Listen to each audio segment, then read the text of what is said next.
people that were dealing specifically with macromolecules and with the structure of the macromolecules, they were not able to communicate the beauty of the molecules. We wanted to give people a way to create a beautiful illustration, high quality, in an easy way. If you try to communicate the science using an art-based illustration, it is easier for the students to acknowledge and to understand things. How did it happen that in science, and both in science and education, the visual part was neglected for so long period of time?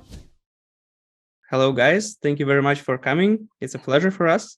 And could you please introduce yourself shortly for our audience? Yeah, for sure. Thank you so much for having me. I'm Martina Maritan. I'm here representing the Scientific Illustration Studio 3D Protein Imaging. So a little bit about my background. So I'm currently working as a science communicator and a scientific officer at a startup called Nanome, together with working and collaborating with 3D protein imaging. And before that, I got my PhD in structural biology, and then I pursued science for some years, let's say, with a postdoc in biochemistry at the University of Milan, and then a postdoc in molecular modeling and science visualization with David Goodsell at Scripps Research in California. And I've been collaborating with 3D protein imaging since 2019. And it has been a great pleasure of mine. And I'm really happy for the opportunity to talk about what we did with the company. Thank you, Martina. Welcome. And now I guess there is myself. So thank you guys for having me as well. It's a pleasure to be here. So I have a degree in pharmacy, and I did a PhD in genetics, in microbial genetics in Spain, in Salamanca. And then after that, I moved to the structural biology field. So I work in X-ray crystallography for 8 years, more or less, in a postdoc. But after that, I need to move. And I moved to the Faculty of Medicine in Lisbon, where I'm assistant professor now and senior researcher. And the things that I'm doing now are not related with the structural biology anymore. So I'm doing more molecular and cell biology, but of course I'm always missing a lot the molecules, and I'm trying to, I don't know, I try to send some of these glimpses to my colleagues and friends and students, and I'm trying to show the molecules to them. So that's my life in a short way. Yeah. Thank you very much, Francisco, for coming. And the topic of our today's talk and interview is scientific design and scientific illustrations. So let's begin. So, Francisco, you have mentioned that you have an academic background and you have a degree. How did you become interested in scientific design, and what would you think that is scientific degree necessary to work in scientific design, or you could work without it there? Okay, how I became interested, I realized when I was a PhD, and after that when I was a postdoc, that people that were dealing specifically with macromolecules and with the structure of the macromolecules, they were not able to communicate the beauty of the molecules, and they were always very focused on the mechanistic point of view. And I realized that there is a lot of room to explore. And regarding if you need a kind of training for doing that, so I have to tell you, I learned by myself, by the trial and error system. And I don't have a specific background in arts or something like that. So you of course, it should help if you have some training in arts or in design, but you need to feel the things that you are doing. So I don't think that it is necessary to have a degree or a specific training. So you have to have the talent for doing that. Okay, it's like music. I mean, there are many musicians that are not trained in basic music, but they have the talent, so. And yeah, in the continuation of the previous question, Francisco, could you please tell us what is scientific design in general? Because not so many people in science are familiar with it. That's a good question. It's very difficult to define what is the scientific design. I think that it should be defined as the group of techniques or the disciplines that try to communicate science. And I think that you can distinguish two different landscapes of this communication. So the first one is the one that is only communication. So the one that appears in the journal covers, in posters and things like that. And the second one, which is the one that I'm focusing, is the teaching based communication. So the communication that wants to teach something. And it is not only art, but it also has some background, But it is very difficult to define what is the scientific design. I will tell you that, these things, okay? Yeah, I kind of agree with Francisco on this, that, I think also the lines are blurred. Yeah. And, between the two, some people, and it's actually somehow even a subjective matter. So people can, it's kind of up to you what if you define scientific design, both communication and education, because some might argue that, communicate, like education and communication on some level overlap. So yeah, really good, really tricky question, I would say. But yeah, if I have to answer this question, I would just stay more on the general side of things and say that, it's every kind of media that attempts to communicate some scientific subject, taking from very, very far, like a very, very broad definition. And also, including, with different media includes, animations, still images, infographics, and again, journals, cover, posters. So, it's a very rich area. Okay. Thank you, Martina. Thank you. We will discuss the 3D protein imaging initiative and the project in a moment. But before it, I have a rather interesting question to Francisco.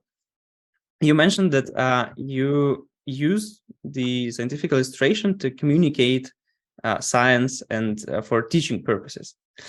What do you think? How did it happen that in science, and both in science and education, the visual part was neglected for so long period of time, and only recently the situation has changed, and you are the person who are dealing with changing the situation?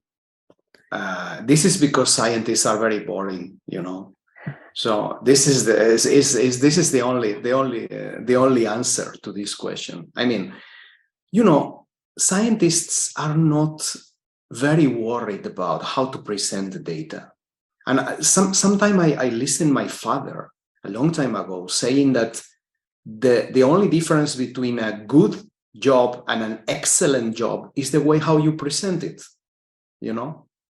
And scientists, normally they are not aware of that, and they don't care, basically. So unless they have a very nice publication in a very nice journal and they, contract some studio to do the cover, they typically don't care. So we have a lot of work to do. And of course, I have an advantage because I deal with the students, So I have, as a teacher, and I'm teaching the first year of the medical school, so I have an advantage because everything is ready. They are ready to listen to me, So, yeah. But I think that more and more people using the social media are building up portfolios and building up work, and this is a way to show the things that you are doing. And there are many, many talented people around. So, Yeah, so I think that probably the way will change, okay? And probably scientists will become more aware of these kind of things, but there is still a lot of work, okay? Because they are boring, as I told you. So it's like that. So I wanted to add a comment on this, that like kind of in the defense of scientists that are certainly a little bit boring sometimes, but I think what Francisco said about students is important, because basically, typically as a scientist, if you get, a traditional scientific, education, nobody teaches you to care like that. So eventually, you progress in your career, you do your PhD, your postdoc, and nobody really like puts attention on that. So you naturally don't care because nobody ever cared before. So you kind of don't develop this interest.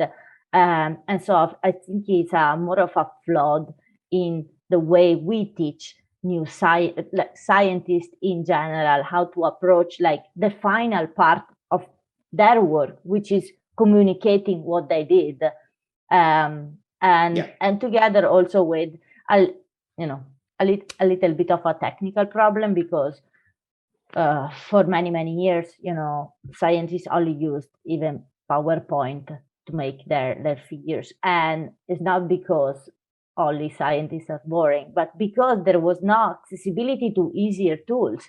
Now we have like tools that are easier and also easier to understand, because not everyone, likes to do like me and Francisco, so spend a lot of time learning, trying new programs. Not everyone has the time to do that. And so you just go with the easier solution. And for the longest time, the easiest solution was PowerPoint, which is pretty, not designed for that purpose. And now we have other tools. Like in our case, we developed protein imager, but also you have more access to things like, I don't know, BioRender, or there are alternatives to Affinity Illustrator. Adobe Illustrator, that like it's so hard to use. Nobody wants, a scientist like you don't want to use that. And now there are more, user-friendly and cheaper alternatives. So I think, there is the possibility, there is the environment for a change. Francisco, and yes. You mentioned that you're teaching, and in the university.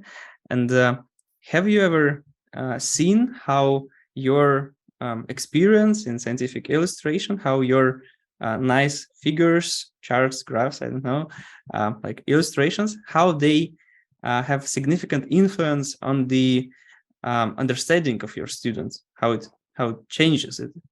Yeah, they have, definitely. Because if you try to communicate the science using an art-based illustration, it is easier for the students to acknowledge and to understand things. So it is pretty much easier, and they became more fascinated and more connected to the things that you are explaining. So I think that we have the tools. I agree with Martina. So we have the tools. We need basic training of the students. I agree, but we need basic training of the teachers as well. Okay, and this is probably my fault. So I'm trying to teach myself, but maybe teaching also the educators and introducing these concepts of the kind of the difference that you make when you do a good presentation and you do the colors that you use, the graphics that you use. So everything is very important. The problem is that normally, and this is because I told that the scientists are boring. Don't get me wrong, Martina, because I'm a scientist as well. The thing is, all these things were neglected by long time. Okay, because pure and simply they don't care about.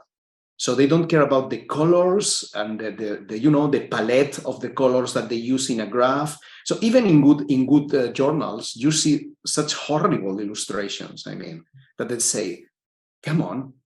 So you have good data, you have a good journal, so you should do better.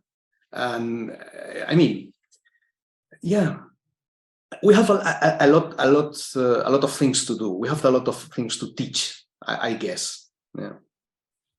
And considering what you already said, do people need in scientific design, do people need knowledge of Python, for example, that they need in computational chemistry? Do you need to know any coding to be successful in scientific design?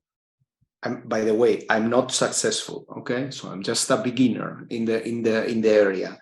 I know how to code some things in Python, but I just use it for scripting, okay, doing some scripts and nothing special. In my point of view, you don't need that because you have good tools where you can support yourself, okay? So I don't, of course, it is different when you are trying to develop tools, as Martina is doing. So if you are developing tools for other people to use, you need to code. But if you are end user of the software and the tools, I think that you don't need personally. But I don't know, Martina, what do you think?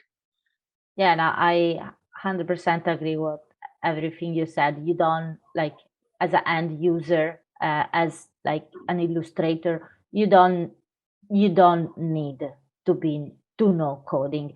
Then of course it depends. If you do like a little bit more advanced things, for example, even if you use Blender, sometimes it can be helpful to know how to code, because then you can automate some processes, but it's not that you need to know how to code. And then from if you are developing tools, that's a whole other matter. And for instance, Gianluca, that is the main developer of Protein Imager, so our online rendering tool, he codes a lot, and he wouldn't be able to develop the software, obviously, without coding. But again, there are a lot of resources if you want to learn. And I think Gianluca's example is very noticeable, because he had a scientific background, in the sense that he did a master in biotechnology, and then he decided to develop this tool by himself, and he self-taught, like Python, Java, C++, sorry. So there are a lot of tools even to learn how to code, if you want to learn that. And he didn't go through any like formal education. He just had a book and then start doing it with the good old trial and error method. I think now it's proper time to ask you about the 3D protein imaging project. Like a little background.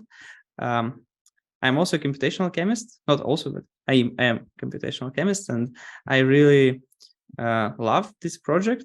But before I discovered it, I used like other software like p.1, VMD, Chimera X, and so on.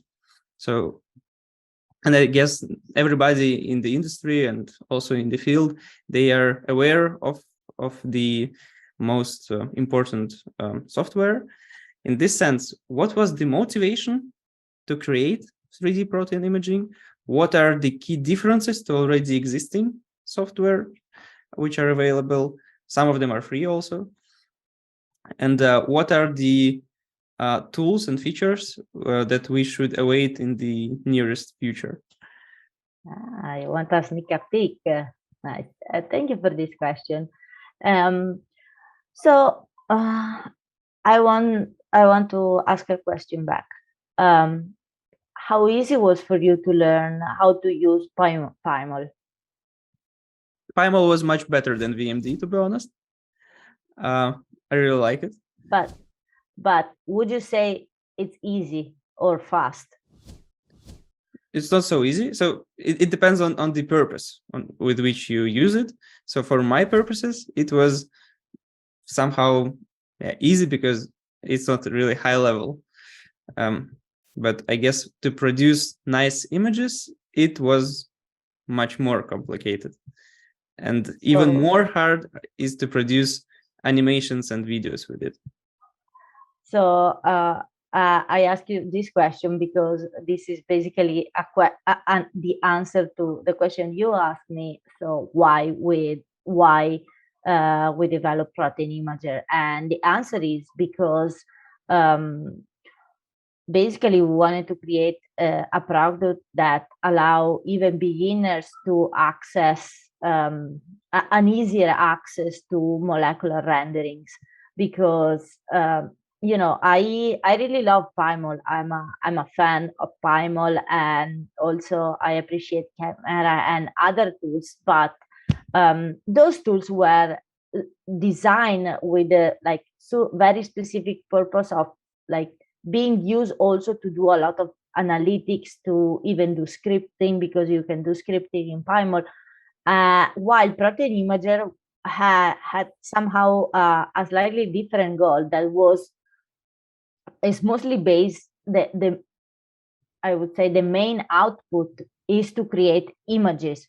So it has more features geared to that. So you can, and it's easy. So the idea is we want to give people the opportunity to have an easy tool to make molecular illustration, not do scripting, not do selection. I don't want to we didn't want to use it to see trajectories, for example. You know, we wanted to give people though a way to create a beautiful illustration, high quality, in an easy way, in an intuitive way. So we went from even without having the the line where you type your comments to have just button that you click. So it's like improving the user experience was our main goal, and having something that is online, so that it doesn't matter if you are on a Mac, on a Windows, on a Linux,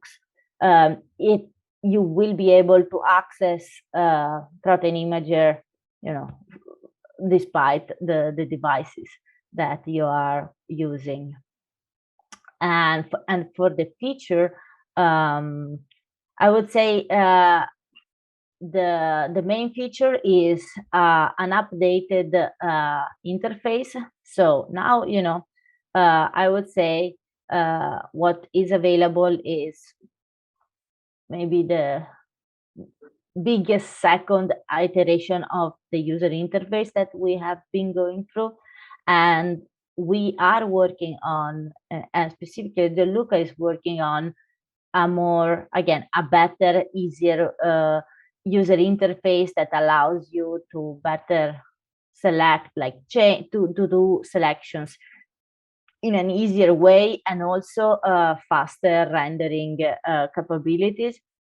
So now when you request a rendering, depending on the size of your subject, it might take 30 seconds to maybe 1 minute or more if you're working with very, very big molecular complexes, and if you are showing all the spheres possible, all the atoms. And in the future, this rendering time will be shorter. So these are the main things that are baking. Thank you, Martina. Thank you for your answer. And the next question would be to Francisco. I would just like to mention that Francisco has a very beautiful Instagram account, which I'm also subscribed to, and we will leave the links to both Instagram accounts of 3D protein imaging and Francisco in the description to this video. But you have very nice figures there, and I'm very curious which software do you use for it, and on your hardware, how much time does it take to render it? Because the issue which Martina mentioned, I think this could be very huge limitation. Yeah, so the computer resources could be very huge limitation to the people who are who would like to join the scientific illustration community, but have somehow limited money resources. Mm-hmm. Okay, I'm doing the majority of the graphs that you see in my Instagram account are made by protein imaging. So I'm doing the majority of them. Let's say more than 90% of the graphs are done with this tool. I became a fan in the very early days when it appears 2 years ago, and actually I never stopped using it. So I mean, the things that I usually do is to do the first rendering with protein imaging and then pick the image and then modify the image with photo editing software. So introducing effects, introducing layers, introducing things like that. So I'm learning now how to use Blender. Blender is a totally different application because it is very general purpose, as Martina refers before. It's true that protein imaging is totally different from the other applications because it is a very specific application. So if you go to Blender, you can do whatever you want, from a mechanical piece to a protein, and it is very complicated to use. And I have to tell you, I'm having a very hard time to learn. So for my work, you don't need specifically a big computer with a big processing system. So because everything is rendered outside in protein imaging, and then you get some artistic touch in your computer. So for these kind of things, it is very easy. So for me, it's very easy. Thank you, Martina, and thank you, Gianluca, and all the 3D protein imaging team, because you made my life pretty much more easier. And I'm always telling you that. So I'm in debt with you guys. Now we are. You produce such amazing graphics because, as you said at the beginning, it's also a talent that not everyone has. And we can definitely see we like to repost a lot of Francisco's work because it's just amazing.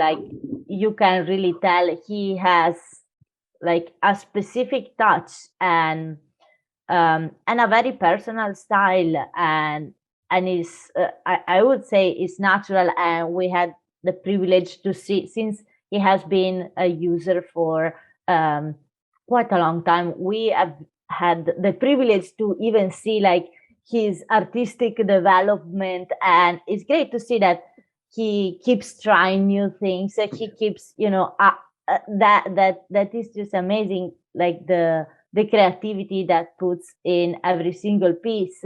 We love it, and we're really glad that somehow we managed to, to that's so nice. But go in front of you, and you started using our tool because you have been a great source of but remember proud. that the artistic touch is made by the atoms and the molecules. So I'm just an external observer, so this is how it works. But thank you very much for your comments.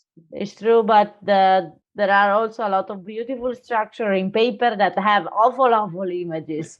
So yeah, I agree. I want to give some credit to you. Thank you.